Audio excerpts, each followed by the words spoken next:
Welcome to Infinite Human, where we explore our limitless potential. Through conversations with guests who have achieved greatness, overcome challenges, and worked to find their purpose, we aim to share and inspire you to do the same. I'm your host, Shona Kerr. I'm a college coach, professor, and businesswoman who is eager to learn from and share in the wisdom of others with you. And on to the show.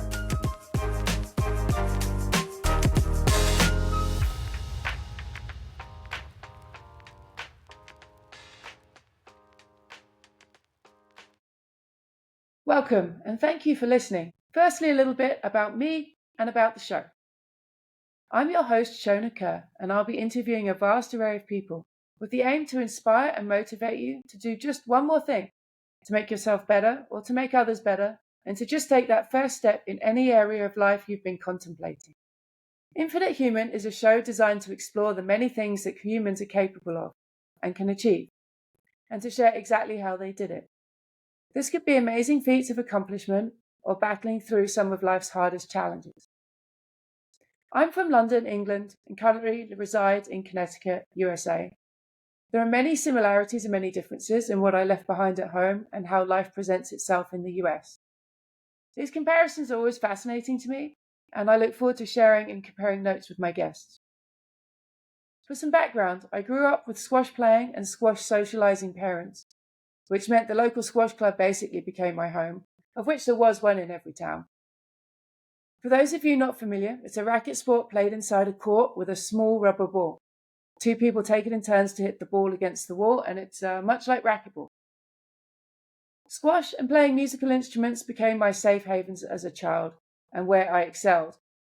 I went on to represent England, win the British University Squash Championships, play professional squash, and won every skill level event available to me in the US.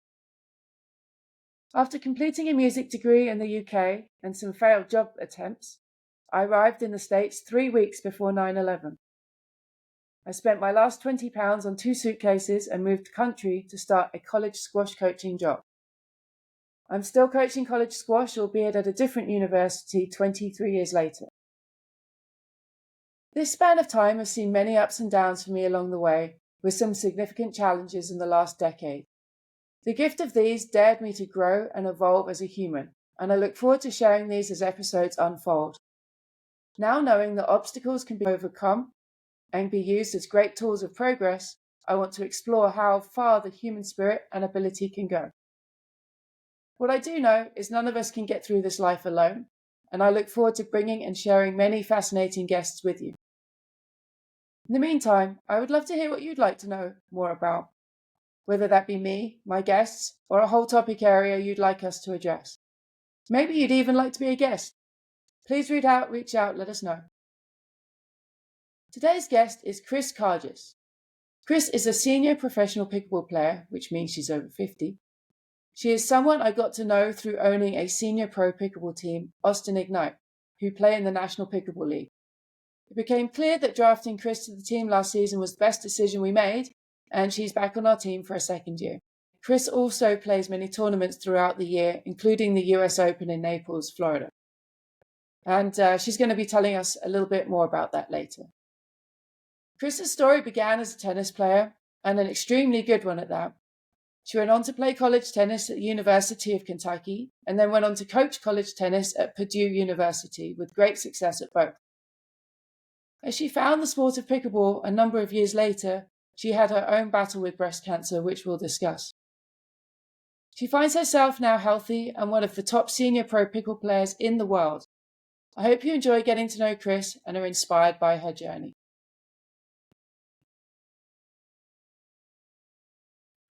Hi there, and welcome today to Chris Karges, who is our special guest and going to talk with us today about her storied tennis career and coaching career, and now turned pickleball superstar and inspirational, all-round amazing human. And we can't wait to get to know you just a little bit more and share those stories with others. Chris, welcome. Please just give us a little introduction of yourself, who you are and where you've come from, and set the scene for us. Well, I come from Illinois, born in Joliet, and one of 3 girls of the family. and started playing tennis because my parents played. So I kind of got dragged to the courts and just loved hitting balls and playing. And I'm small, I'm only 5 feet, and I was small back then. So I started playing tennis with two hands on both sides and just whacking balls on a backboard and following my parents around. And then all of a sudden, you know, at 8 years, 7, 8 years old, I'm playing tournaments. So that's kind of how it started. And all of us in our family grew up just around tennis. So Did you love it right away, or did it take a little time to sort of get into it? I think I loved it right away, just hitting balls. I think I needed a little push from my dad in terms of playing tournaments. I was a little shy competing, a little reserved, and wasn't the best at making line calls. So I always got in trouble with that from my coaches because I was too fair. So I had to kind of learn the ropes of competing and standing up for myself. But I love the fact of hitting a ball and being on the court and meeting a lot of friends. So And that's interesting that they had to push you in terms of the tournament side of things. But I will say, 8, 9 years old, that's quite young to be playing tournaments. yes, I mean I was small. I mean I was tiny. I'd be out there. Everyone said the racket's bigger than myself. So and I had a couple articles written like great things come in small packages. You know, a couple reporters from the local town. But I just loved it, and my parents were involved, my sisters were involved, so it was something we did as a family. And then siblings wise, that was something I was going to ask you. Siblings wise, how many siblings do you have? Are they older, younger? Do they play? So Did I you have play with them growing up? yeah, I have a middle sister. She's 4 years younger, and she played tennis at Northern Illinois and plays some pickleball and teaches some pickleball in the Rockford area. And then we have Nicole, who's 18 years younger than me. So she was born, I was on a little dial up phone at University of Kentucky dorm room, and all of a sudden Nicole's born. So she kind of grew up coming to my matches at Kentucky and just following along suit. At first, she wasn't really interested in sports, but then we got her involved, as she got to be a little bit older. And now she doesn't play tennis, but she loves to work out. And how good was your middle sister? Did Very good. Yeah. she try to rise to your level? She Were you able did. to She compete with did. each other? Yeah, Okay. we were 4 years apart, so we never actually competed against each other, but we could practice together. And my dad had us both out there, and she did great for Northern Illinois and was a great player. So, and still does play. Wonderful. You mentioned obviously you were starting tournaments at the age of 8 or 9 Yep. and took a little push. At what point did you really take it seriously? Was it Um, then or was it a little bit later? It was a little bit later. I loved the team aspect of it, and growing up playing junior tennis, there's not a lot of that. And the USTA, you can start out playing on some teams. They have some team format, but most of it is individual cutthroat tournaments. And I always had to be kind of pushed into that. A little more reserved, a little shy. I really gravitated towards the team tournaments more. Once I got into high school and then college, I think I really blossomed, into the player, my best self as a tennis player.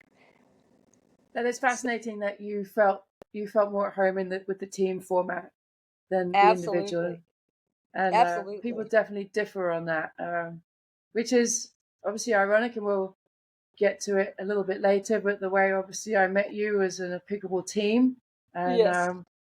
same kind of concept. We've got the individual aspect, and now here on the team. So that's pretty neat. All these years later. Yeah, I really think I love the support around me and supporting others on the team aspect and combining it with an individual sport. It's really unique in tennis and in pickleball that you can combine both aspects. But I think the Right, support from your teammates and the ability to help them, that's what really inspired me to do better, to be better. right. I love it. I love it. To do better for others because there's another reason. I often think that's very motivating from a team Absolutely. aspect. You Yes. don't And, get the and choice to suck on that day. You need to bring it. Right, right. And I think my college coach recruiting me at Kentucky, it was one of the first schools I visited. And I think he saw that in me. He saw I was some raw talent, but, getting around 8 good women and 2 other coaches, he saw that I could really blossom into being a great player. Right, which you did, and we're going to get into that. So, Did you play any other sports growing up, or was tennis it? tennis was it. In there's always gym class and that in grade school and high school, and they were, the softball coach or the basketball coach would come out and say, "Hey, will you play on our team? Will you play on our team?" And I never wanted to risk it with an injury, and I was always just, training in tennis clinics every day. But I had fun with it, in gym class or in some off time. I think that's phenomenal. You must have been really good if the basketball coach was coming at you Yeah. at 5 foot tall. Exactly. Point guard. That says something about your athleticism for sure. And then, did you always know you wanted to play in college, or was that, something that came a little later? I wanted to play professional right away. Okay. As that Yeah. 12-year-old with all the posters of Bjorn Borg on my wall and Yvonne Goolagong. I'm dating myself, but all those great names. I just knew I wanted to play professional sport. And one thing that was always put upon me was my size. So that's something I had to overcome my whole life, just being 5 feet tall. So that was something I always had to overcome with certain coaches and other players. How did you overcome it?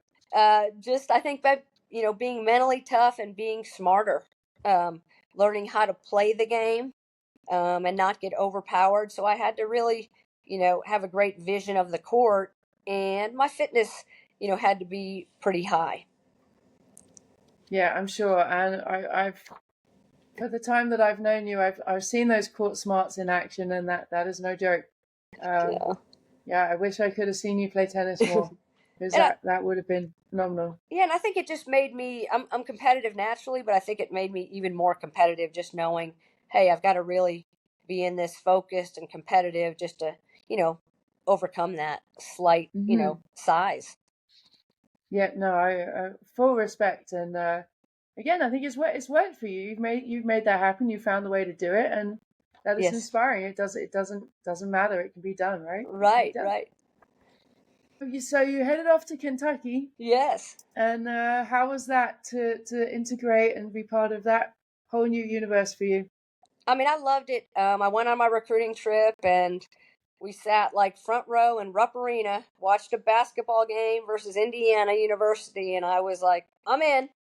I was kind of that jockey into all different sports. So the coach sort of wined us and dined us that way. And I was sold right after I left. I was recruited in the Big Ten by Northwestern and Illinois, but I wanted to go to the SEC because at that time it was probably the premier conference and is one of the best now. And just to play against other athletes. Because I grew up playing in the Midwest area. So by going into the Southeast Conference, I could play against different players. And I think that was a really good move for me. Did you find the competition different? Did you find you were prepared? Were there any adjustments that needed to be made? I think it was just playing new players, which was great for me, players from the Southern section. And so I really liked that. My freshman year, we came in with 4 new freshmen. The team was just getting rebuilt. A new coach had come in from Nick Bollettieri's, and he was gung-ho on making UK on the women's, putting it on the women's map. It was already a great school for men's tennis, and so he was determined, to get this done. And so by our junior year, we ended up being 6th in the country just through his recruiting prowess. And your leadership and contribution, clearly. Well, we had a great group, and we all worked really hard. The one interesting thing was I had 3 coaches in 4 years, which is odd. So that was the biggest probably challenge of my college career, learning to play for 3 different players and not playing for the person that recruited you. Right. Yeah, no, that's difficult. As a college coach myself, I can see the challenges in that, and having to work with different philosophies of 3 different people in 3 different years. Were you able to maybe take the best of those 3 people and make that work, or how did you navigate that? Yeah, absolutely. I mean, Mike Patrick recruited us, and sold the school and the program on us. And unfortunately, he left to coach a men's program. He was offered a little more money. And so, we had our assistant who was phenomenal.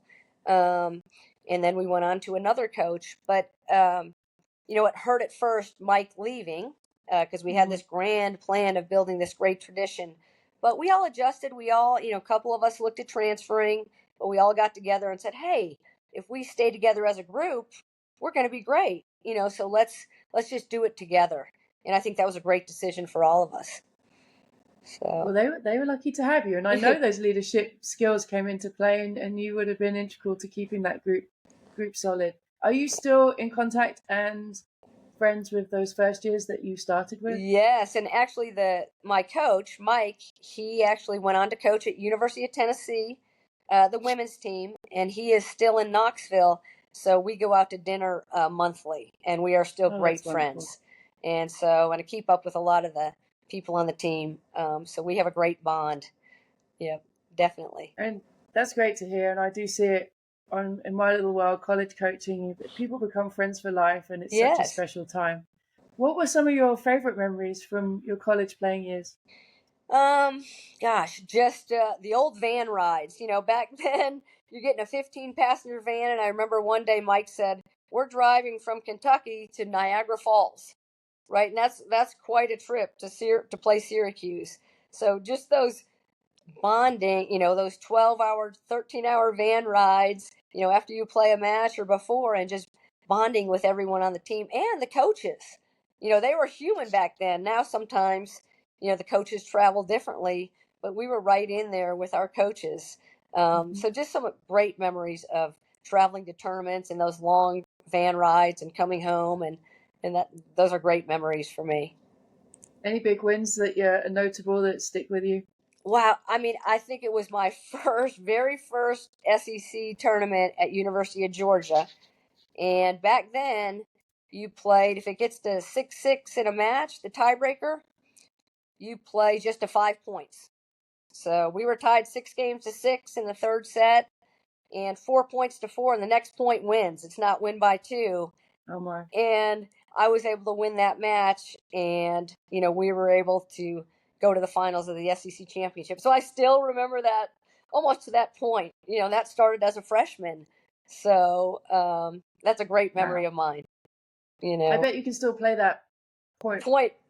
point by point and shot by shot, I imagine, actually. Yep, yep. And then I Yeah. remember in the van ride home, our coaches had like a little cooler of, you know, some wine coolers, and one of the girls, just having a couple and just breaking the trophy.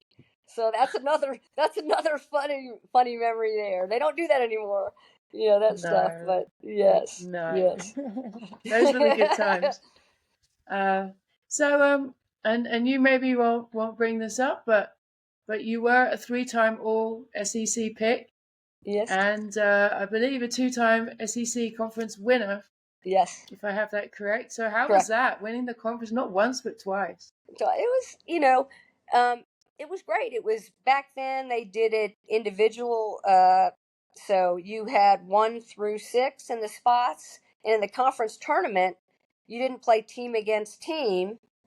You played like court one versus court one. So I played all the whatever court you were playing on, and so that's how you became a conference champion. It's a little different now. It's a team format, but Mhm. to get through that, I think my first 2 years I played court four and court three, and it was able to go undefeated at those numbers.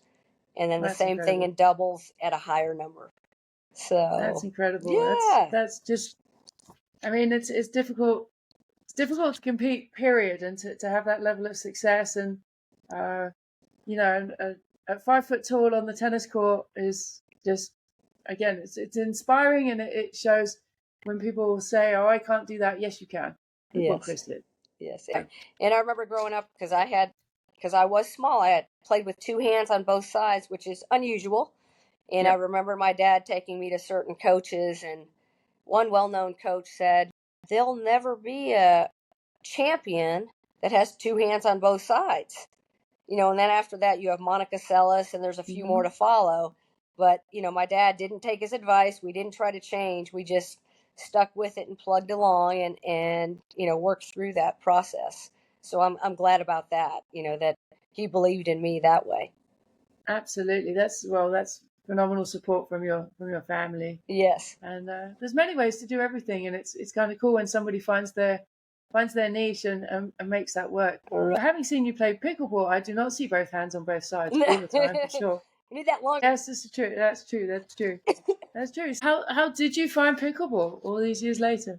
Well, I was coaching at a country club in Knoxville, and all of a sudden, a lady comes over and says, "Hey, Chris, I play out at Tellico Village, which is a resort area." And she says, "A couple people have brought pickleball to our resort." And I said, "What's pickleball?" And she said, "Oh my God, it's so fun. It's the new rage." And I said, "Well, if you can get me in touch with an ambassador at your club, I'll help bring it to our club," which was, about a 45-minute drive. So she gave me a couple names, and I contacted a USA Pickleball ambassador, and we taped some lines down on our indoor courts, and that was the start of it. And one of the ambassadors says, "Do you want to hit?" And I said, "Sure." So I'm out there hitting, and he's like, "Do you like it?" I'm like, "This is pretty cool. This is really cool." The next thing I know, he calls me to play. The next thing I know, a few months later, he's like, "Let's play a tournament." And I said, "Holy cow. I'm not ready for that." And he's like, all of a sudden I'm going to Nashville to play a 4-5 tournament, and I've got no clue how to play. So that was my first experience with pickleball. And tell me how that went, because It didn't go those well. of us have played have all had that first tournament. You won't believe this, but I was a banger. I was just a big banger. I was just hitting ground strokes from the baseline. I didn't have a clue. And I want to see that on video. I hope that exists. We got to find that video. Yeah. And I'm like, wow, this is not the way to play, especially with my size. So, I was discouraged at first, and I was like, oh, I don't want to play this anymore. And then all of a sudden I'm like, let me figure this out. So just, talk to some people. One of my great advocates was Stephanie Lane from Nashville. Connected with her, who's a legend, Hall of Famer, and just said, can you help explain this game to me? And I watched some stuff on videos and figured it out. So, but there was a moment there was like, holy cow, I don't know what this game is. I lost, didn't win a match. I'm done with it. So got you, but you pushed through, and I think that is relatable. Exactly. It's relatable. I think we've all been there, and pickleball has that allure that is, it looks like a kid's game on the outside, and you start to realize there's so many nuances to it, and how difficult could this be? And then you realize, oh, I actually have to learn this sport. And then it becomes an addiction, right? Yes, it does. Yes, it does. And if anybody's learned how to play this game, it is certainly you. So as you transitioned from tennis to pickleball, how did that happen? How was that for you? What was going on in your life? Well, what was going on is I was at a country club working, and all of a sudden it's December 2017, and I get this diagnosis of breast cancer. And my mom had passed away of breast cancer at the age of 51. And definitely we had been tested, the BRCA gene testing, and done all the testing, and I was negative. But all of a sudden, I go in for a routine mammogram, and they didn't find anything, and I had an ultrasound, just protocol, being my mom passed away of it.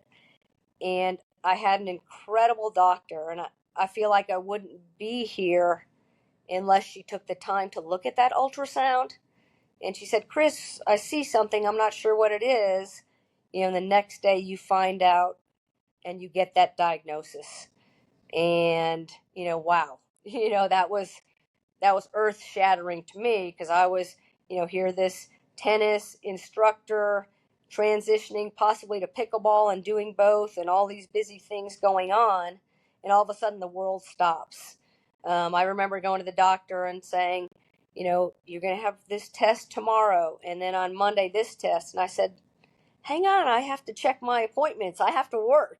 And, Mhm. that was a wake up call. They said, Chris, wake up.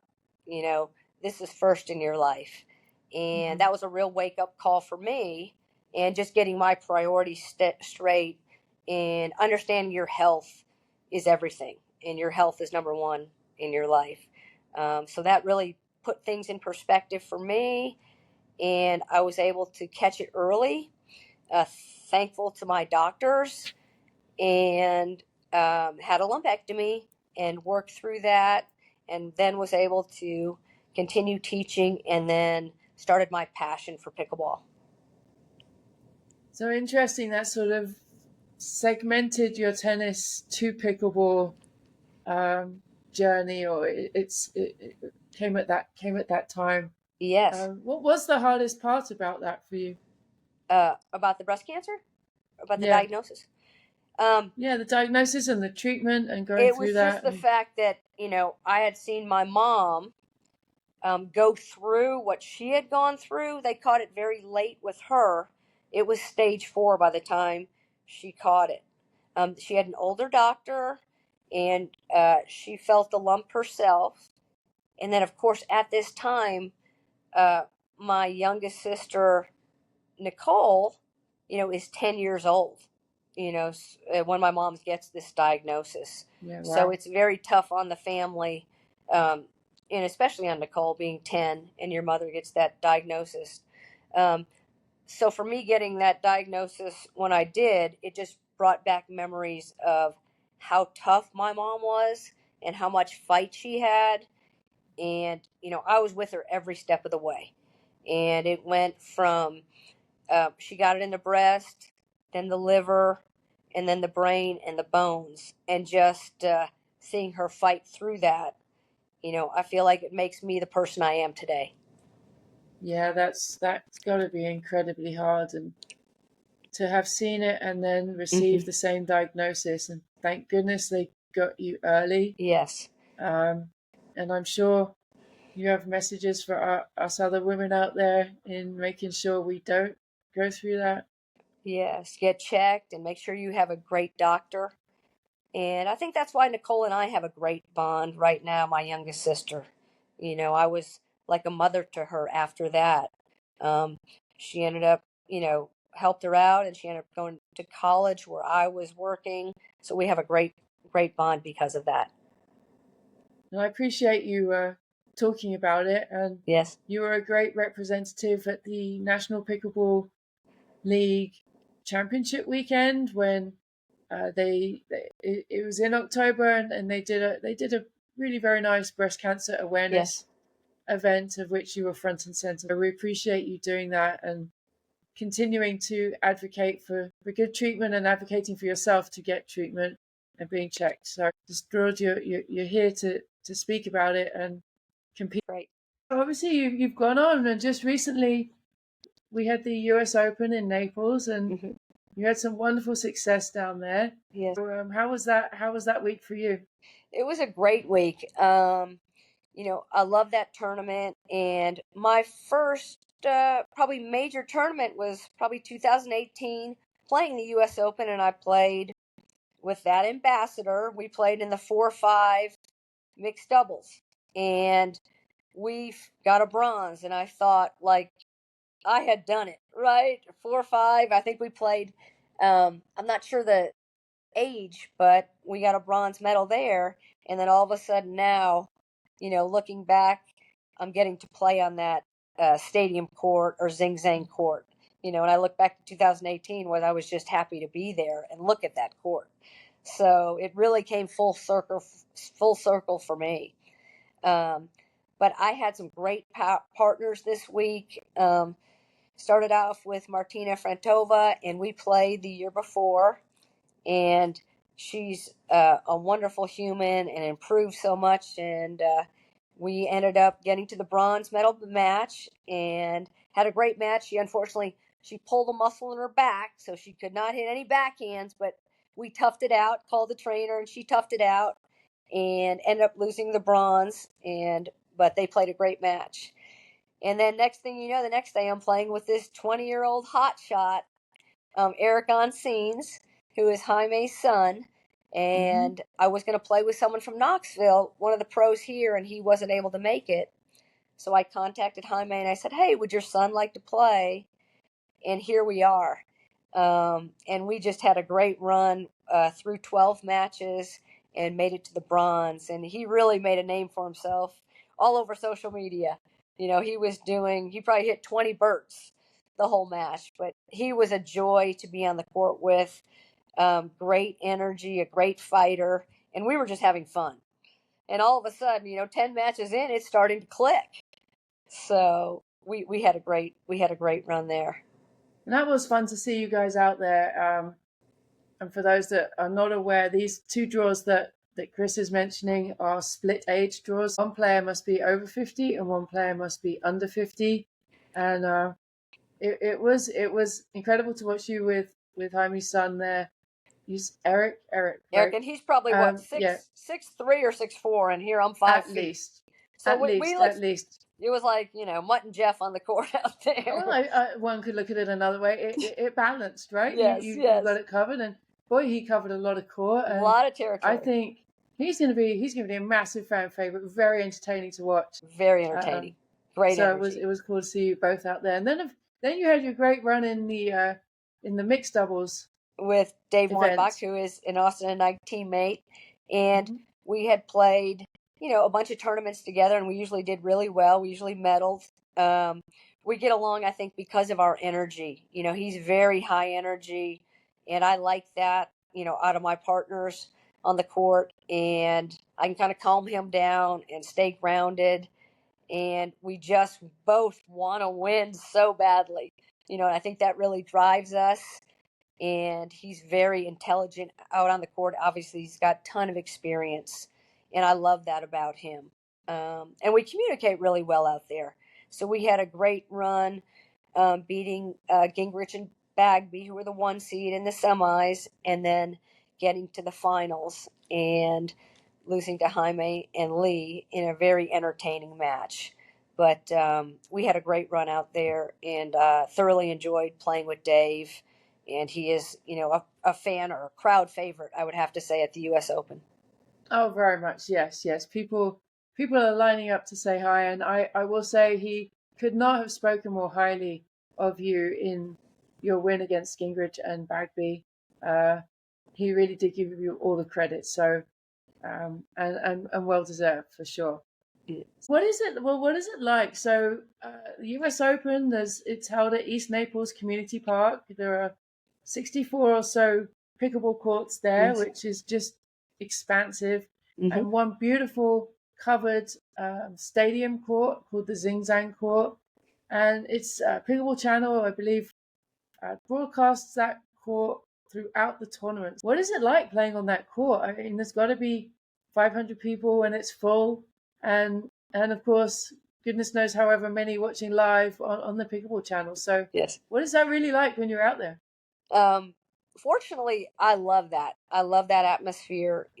I think feeding off the crowd's energy and just watching their faces or interacting between points, it keeps me loose. I'd love to be out there on the court, moving around, giving it my best, entertaining, and, giving a good look at pickleball. That's the way I look at it.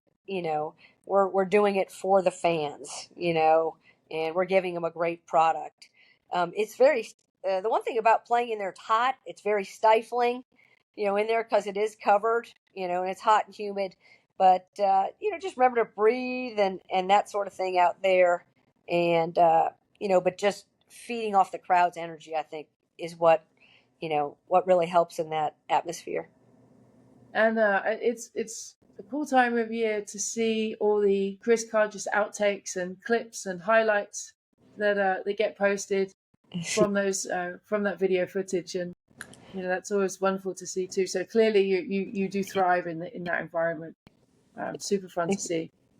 What is life for you like outside racket sports? We know you play tennis a lot. That's been your background, and now pickle, and very seriously teaching, coaching pickle and playing pickle. Yeah. What happens outside of that? Chris Karges has to kick back somehow. I like to go to the beach, and I have a nephew who's turning 3 and just getting obsessed with pickleball, and so that's my youngest sister's son, and we have a real connection, and I appreciate them allowing me in his life.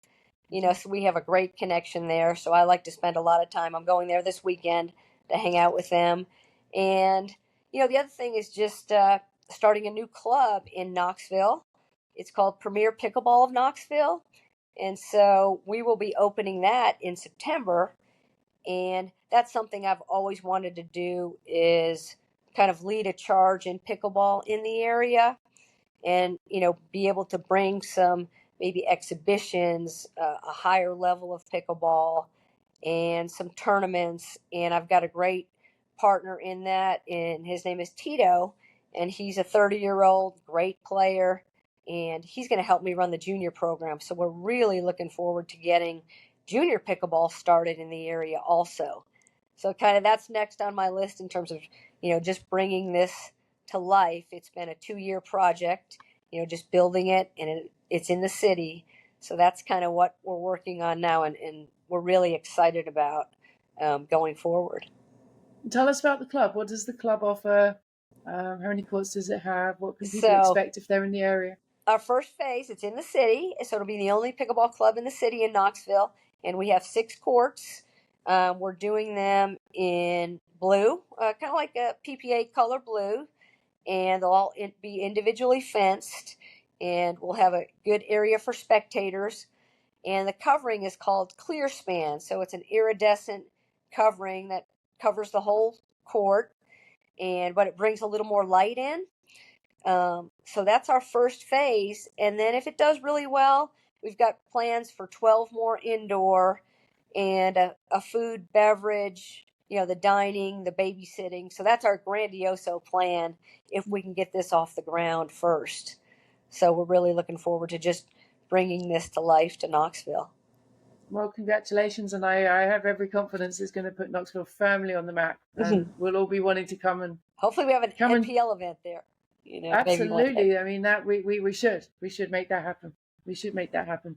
So talking of NPL, this is how you and I met, and NPL standing for National Pickleball League. It's a 50 plus professional pickleball league, of which there were 6 teams last year, and is expanding to 12 teams this year. And Chris, we were very fortunate to have Chris on our Austin Ignite team last year as a captain and leader, and we couldn't be more thrilled to welcome her back. So how has the NPL experience been for you, and again being back on a team? It's been incredible. A lot of us have been playing the regular APP tour or senior pro tour, or PPA tour, and this is a chance for all of us to get back together in one spot, all the players on the NPL, and be together for a weekend. So I think that was a real positive to bring everybody back together into one spot. And the other bonus is just having it in a team setting. I think sometimes the hard thing breaking into pickleball tournaments or leagues is getting partners. I think this gives people the opportunity to have a partner on their team, or get an opportunity if they're a new 49 or 50-year-old hot shot, right? Maybe some people don't know them. Boom, they have an opportunity now to play with a great partner. And I just love that equality of it. And, it's very inclusive. And something that was wonderful for our team, Austin, last year, and having you there was your coaching experience and coaching abilities. And how did they translate for you in that setting versus, I know you coached collegiate tennis? Yeah. I mean, I loved it. I have to be honest, I had to be really careful because the first few events, I would be coaching every match I wasn't playing. And then I'm like, okay, I've got to get my energy, save some energy. And so I just started coaching the matches after I was done, because I found if I started before I played, I got so wrapped up in that, I wasn't Hmm. focusing on my match. So just figured out that system. But that's probably definitely one of my favorite things about the league is the ability to go out there and help make a difference in your teammates. Be it, you know, boosting their confidence or helping them strategically. I mean, that's definitely one of my favorite things about the league to be able to do that. We're grateful that you do, and you are very good at it. I can confirm this. Thank you. So we're moving into our second season for the Yes. MPL. And what are your hopes, dreams, concerns? Um, anything you're looking forward to in particular? Well, we have one returning player, Tina, who's fabulous, and I got to play with her last year once, and it was great. So just meshing everybody together again these first 5 matches, and then gelling for the championships. Last year we won the regular season, and then finished second in the championships. So this year I think we'd really like to take that championship home. I think we have some great leaders on the team, great coaches on the team, and we have a great mix. So I'm really looking forward, to blending everybody together and everybody finding their role. But I think we have great ingredients. If someone's out there, and obviously, well, the matches for the National Pickleball League are all live streamed Mm-hmm. on YouTube on the National Pickleball League channel, and if I'm tuning in on a weekend and I'm watching Austin Ignite, what players should I be looking out for? Well, you got to look out for Weinbach. He's going to be the entertainer. So I'm sure some people are going to try to watch him. He's always entertaining on the court. But I think everybody. I mean, I think everybody offers something different on our team. John Sperling's been around forever. A cagey veteran that knows the game probably better than anybody. Leslie Bernard's been out there playing forever and is a great, great competitor, very gritty. And then you have Yvonne Tang, who, the elder statesman of the group, but she's been in as many wars and battles as anybody out there. So I think we have a great, great mix of people. And then what about the other teams? I mean, I think you have been privy to, well, we all know who are on the different teams now. So what teams do we need to be looking out for? Woo! What teams look exciting to you? Man, so I think Boca's going to be very good. They've got some very good players. Um, the thing you never know about NPL is, on a given day, who's playing what line, and it a lot of it comes down to being really solid on courts 2 and 3. Just keeping your nerve on court 2 and 3 and grinding out those matches. Because on court 1, it could be 50-50, right? The players could just be battling it out. They play each other all the time in tournaments, and that could be a 50-50. So you're really relying on those lines 2 and 3 to gut it out and grind it out and find a way to win. We need, really mentally tough people down there. Mm-hmm. Yeah, no, I think you're right. I think the number one lines are going to be exciting no matter what, but the depth of Yes, the team is really what's going to bring home the actual W's and L's. And absolutely. that's where the team coaching and experience and cohesion and attitude, I think, is going to come into play. And again, that's all something that I know you're extremely good at, and that's why you're on our team. So we're thankful for that. Thank you. Any sponsors you want to give a shout out to, folks that have helped you out as we wrap this up? Selkirk's been an amazing sponsor for me for the past 3 years, helping me with, paddles and gear and, offsetting some expenses traveling on the tour. They've been great. Airfeet insoles are a fantastic product. I know other pros use them and they're a great insole, so they've been great with me also. And one of our clothing line, Santa Barbara Pickleball. I've just started working with her recently this year, and she's doing some collaboration for Austin and Oklahoma City, and I think Houston. And she has some great products out there and is willing to work with everybody. and she's phenomenal just getting into the business. Yeah, I would agree. It's great to have these partners out there. None of us can do this by ourselves, and it's wonderful that we're all working together to make this amazing sport as successful as it can be and as accessible as it can be, and that there are people like you showing those of us that are getting a little older how we can still be extremely competitive and vibrant. Actually just impressive in this sport. We can't thank you enough for that. And I just want to thank you for being here and giving us your time and getting us, allowing us to get to know you a little better. And I have to say, you must follow Chris Karges playing on Austin Ignite in the National Pickleball League this year. There is nobody tougher. I don't care about size. And it's just truly inspiring and entertaining to watch. Thank you, Chris, so much for being here, and we look forward to you competing this season. Thank you. It's been great. This has been Ultimate Human with me, Shona Kerr. Until next time, keep challenging yourself and make others better along the way.